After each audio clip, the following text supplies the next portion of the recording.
অপরাধিত্যকর block সভাপতি আরো সমস্ত শীর্ষ নেতৃত্ব এখানে রয়েছেন।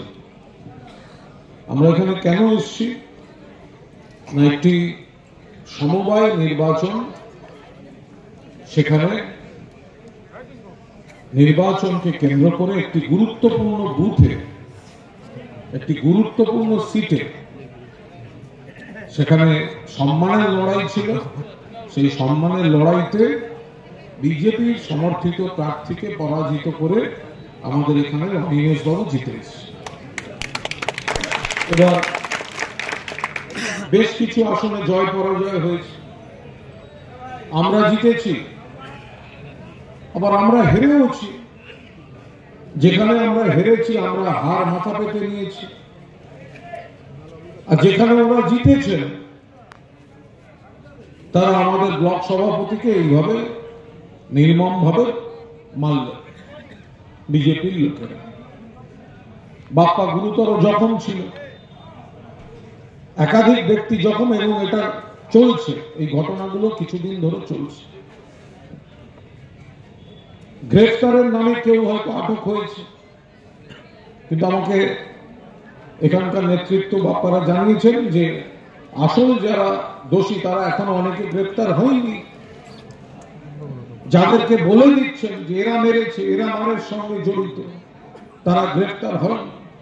ফলে আমাদের পুলিশের কাছে অনুরোধ যে যত দ্রুত সম্ভব আপনারা যারা হামলা করলো তৃণমূলের নেতাদের উপর, সংগঠকদের উপর, দয়া করে দ্রুত গ্রেফতার করুন।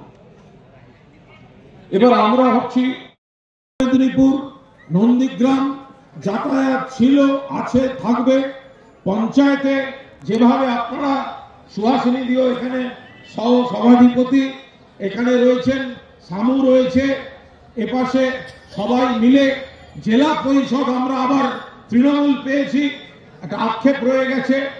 লোকসভা, আগামী দিন বিধানসভা, আমি পুলিশকেও বলবো, প্রশাসনকেও বলবো, যা ইচ্ছা করুন, লিখে রেখে দিন 2026-এ 250 সিট নিয়ে মমতা ব্যানার্জি ফিরে আসবে।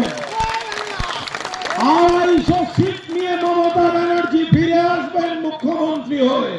ফলে যারা মনে করছেন পুলিশ প্রশাসনের মধ্যে থেকে সিপিএম বিজেপির দালালি করবেন, ব্যাগ গুছিয়ে রেখে দিন। সুন্দরবন কিংবা কোচবিহার কাছাকাছি কোথাও থাকতে পারবেন না। ভালো থাকবেন। লড়াই ছিল, আছে, আমরা একটু দায়িত্বশীল লোকজন, ফলে কোনো প্ররোচনায় পা দেবেন না।